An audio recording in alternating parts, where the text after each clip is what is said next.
पहले तो एक जो फर्स्ट जो आपका ट्रीटमेंट है, प्राथमिक उपचार जो है, ऐसे बच्चे का हम दूध 12 से 24 घंटे जैसी उसकी सीवियरिटी है उस दूध को बंद करते हैं। ठीक है ना, क्योंकि यहाँ पे ज़्यादा दूध या खड़ा हुआ दूध, क्योंकि आंतों में एक चाल होती है, जैसे सांप की चाल होती है ऐसी आंतों में एक चाल होती है जिसे पेरिस्टलिक मूवमेंट कहते हैं, जो कि खाने को आगे के भाग से लेके पीछे के भाग तक ले जाता है। किसी कारण से बच्चे की वो आंतों की चाल भी कम हो गई है, कंप्रोमाइज हो गई है, तो वो दूध ज़्यादा टाइम तक आंतों में खड़ा रहता है।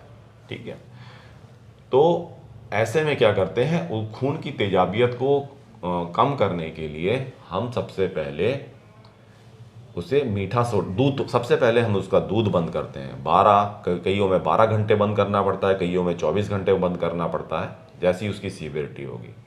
फिर उसके साथ में हम उसको क्या करते हैं, जो खाने वाला सोडा है, खाने वाला सोडा करीब 5 ग्राम, या हम इनो का पैकेट ले लेते हैं, क्योंकि बाज़ार में जो अधिकतर जो खाने वाले सोडे के जो पैकेट मिलते हैं ना, उस पर कोई डेट ऑफ एक्सपायरी नहीं लिखी हुई होती है, तो वो कामयाब होगा या नहीं होगा तो इसमें थोड़ा शक होता है। पर इनो का पैकेट जो होता है वो उसमें साफ लिखा होता है कि डेट ऑफ मैन्युफैक्चरिंग क्या है और डेट ऑफ एक्सपायरी क्या है। थोड़ा हम उसमें ORS पाउडर, क्योंकि ऐसा बच्चा डिहाइड्रेट भी होता है। ठीक है, डिहाइड्रेशन आप देख सकते हैं, उसकी खाल को खींच के देख सकते हैं, या उसकी आंखें कितनी अंदर गड्ढे में जा रही हैं उस हिसाब से आप उसको कैलकुलेट कर सकते हैं, उसका एक फॉर्मूला होता है। आपने 5 ग्राम मीठा सोडा, खाने वाला सोडा लिया, मीठा सोडा या इनो का पाउडर लिया, 5 ग्राम आपने इलेक्ट्रॉल लिया, ठीक है, या ORS पाउडर कोई लिया, और 20 से 25 मिलीग्राम आपने उसमें जो आपका ग्लूकॉन डी का पाउडर होता है वो डाला। ठीक है, क्योंकि ऐसा बच्चा हाइपोग्लाइसीमिक भी हो जाता है। हाइपोग्लाइसीमिक यानी उसका, क्योंकि अब वह दूध पी पाने में असमर्थ है, तब जब दूध पी पाने में असमर्थ है तो वही उसका जो उसका मुख्य भोजन क्या होता है, दूध ही होता है, तो अब उसका ग्लूकोज लेवल नीचे जाएगा, डाउन जाएगा। ठीक है, दूसरा, छोटा बच्चा जो होता है 3 दिन 4 दिन का पानी जो भी बच्चा होता है वो पानी तो पीता नहीं है। जब पानी पीता नहीं है तो उसका जो उसके शरीर में जो पानी की क्षतिपूर्ति है वो जो दूध होता है उसी से पूर्ति होती है। अब वो दूध पी पाने में भी असमर्थ है, तो इसलिए वह आपका बच्चा जो है वो डिहाइड्रेशन का भी शिकार होता है। तो हम क्या करते हैं इसमें, अब ये थोड़ा से गुनगुने पानी में आपने 20 से 25 मिलीग्राम अपने ग्लूकॉन डी घोला, उसमें ORS घोला, और आपने उसमें मीठा सोडा या इनो डाल के उस बच्चे को घोल के आपने पिलाना है। पिलाते हुए ये ख्याल रखें कि वह उसके खांसी नहीं आनी चाहिए, ये उसके फेफड़े में नहीं जाना चाहिए। या आपका बच्चा बहुत निढाल हो चुका है, वह गर्दन भी उठा पाने में असमर्थ है, तब यह काम ना करें, क्योंकि अब फिर श्योर शॉट नहीं होता कि यह उसके श्वास नली में जाएगा या उसके आहार नली में जाएगा। तो ऐसे में तो आप अपने डॉक्टर साहब को बुलवाएं और उनसे करवाएं, ट्यूबिंग करवाई जाती है या IV लगवाया जाता है। ठीक है, पर ये मैं प्राथमिक उपचार उन बच्चों के लिए बता रहा हूं जो बच्चे की आप खड़े रह सकते हैं या उनकी गर्दन को संभालने में समर्थ होते हैं, और साथ में उसको थोड़ी B कॉम्प्लेक्स, खासकर थाइमीन की एक डोज लगा दी जाती है।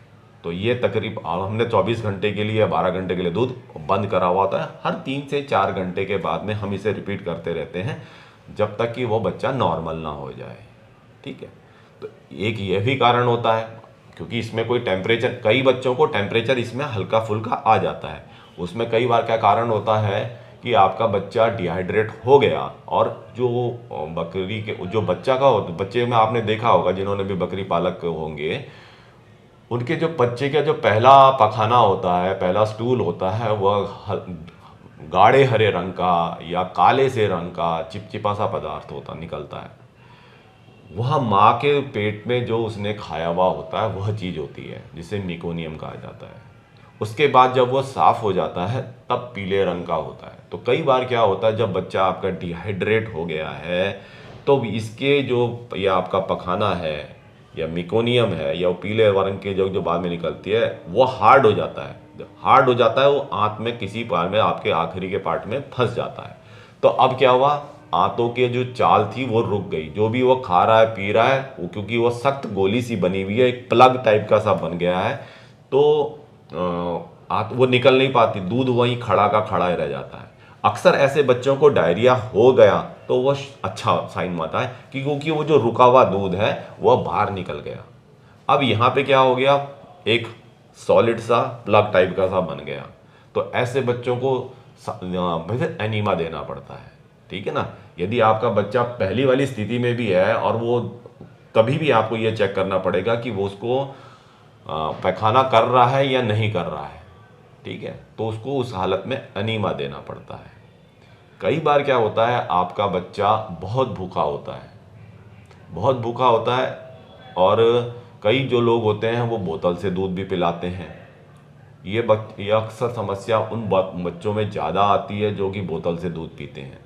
तो बोतल के दूध के जो निप्पल होते हैं ना, वो उस पर ध्यान नहीं देते हैं, उसके छेद चौड़े के चौड़े रहते हैं, बहुत मोटे मोटे होते हैं। जब वो बच्चा दबाता है तो उसके अंदर बहुत मोटी धार चली जाती है, तो वो बच्चा अक्सर संभाल नहीं पाता। बहुत भूखा बच्चा, बहुत कमज़ोर बच्चा, और किसी बीमारी से ग्रसित बच्चा, यानी कुछ भी हो, यदि उसे निमोनिया हो रखा है या उसे कुछ और चीज़ हो रखी है या उसका ग्लूकोज लेवल डाउन है, बहुत देर से भूखा है, तो असल में एक बच्चा जो पैदा होता है ना, वो एक पेट का पैदा होता है, यानी उसमें जो ट्रू स्टमक होता है, एबोमेसम, वह होता है। बाकी के तीनों चीज़ें होती हैं, चार पेट की बकरी होती है आम भाषा में, र्यूमन, रेटिकुलम, ओमेसम, एबोमेसम, ठीक है। पर ये जो बच्चे में होते हैं ना, ये 3 भाग, माने आपका र्यूमन, रेटिकुलम और ओमेसम, यह अविकसित होते हैं। यह धीरे धीरे विकास में आते हैं। 15 से 20 दिन के बाद में जब आपका चारा पत्ती खाने लगता है बकरी का बच्चा, तब उसका र्यूमन डेवलप होता है, ठीक है। और इस रेटिकुलम और र्यूमन के बीच में एक ग्रूव होता है, यानी जब ऊपर वाले की कलाकारी देखिए, जब बच्चा दूध पीता है तो ये सब बंद हो जाते हैं। जो अविकसित उसका र्यूमन है, अविकसित उसका रेटिकुलम है और ओमेसम है। इसमें र्यूमन और रेटिकुलम के बीच में जो ग्रूव होता है, यानी वो बंद हो जाता है, और दूध सीधा जो है बकरी का जो पेट होता है, बकरी के बच्चे का एबोमेसम, जो सच्चे मायने में पेट है, वहां जाता है, ठीक है। वहां जाने के बाद में फिर वो आंतों में चले जाता है। पर क्या होता है, बहुत ज़्यादा भूखा बच्चा, बहुत बीमार बच्चा या कमज़ोर बच्चा, ठीक है, इसमें क्या होता है, जब कमज़ोर होगा या हाइपोग्लाइसीमिक होगा, यानी जिसका शुगर लेवल डाउन होगा, बहुत भूखा बच्चा होगा, तो उसका दिमाग या उसका ब्रेन उतने अच्छे ढंग से काम नहीं करता है, या वो बोतल से दूध पीता है और बोतल का छेद बड़ा है, तो ब्रेन जो है उस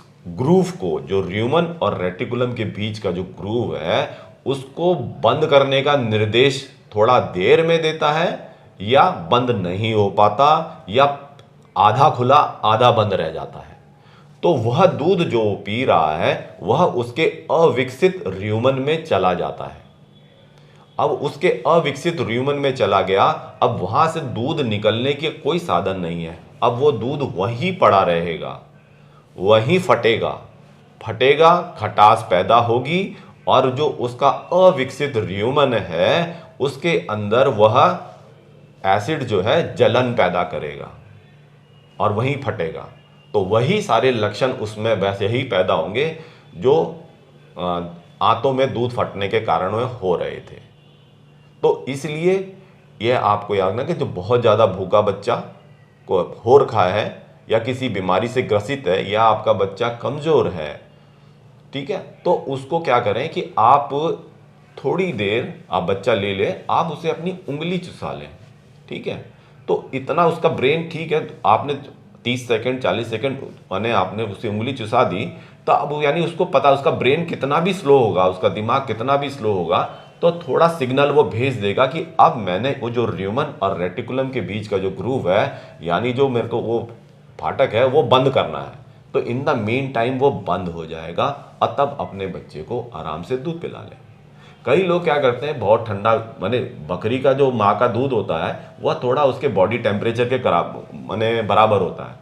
जो लोग बोतल से दूध पिलाते हैं, यदि ठंडा दूध भी पिला देते हैं तो भी होता है, तब उसे सेंसेशन नहीं होती है।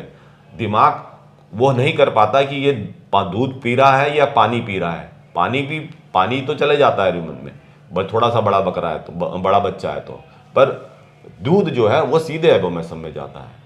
तो तो कई कारण ऐसे होते हैं कि जिनमें कि ये हम लोगों को पता नहीं कर पाते, क्योंकि यह कोई बैक्टीरियल या कोई वायरल बीमारी नहीं है। तो अब ये माने जो है ये मेटाबॉलिक डिजीज हो गई है। आम भाषा में इसे मेटाबॉलिक एसिडोसिस भी कहते हैं, या जब उसके र्यूमन में चला गया तो उसे सेकेंडरी एसिडोसिस भी कहते हैं।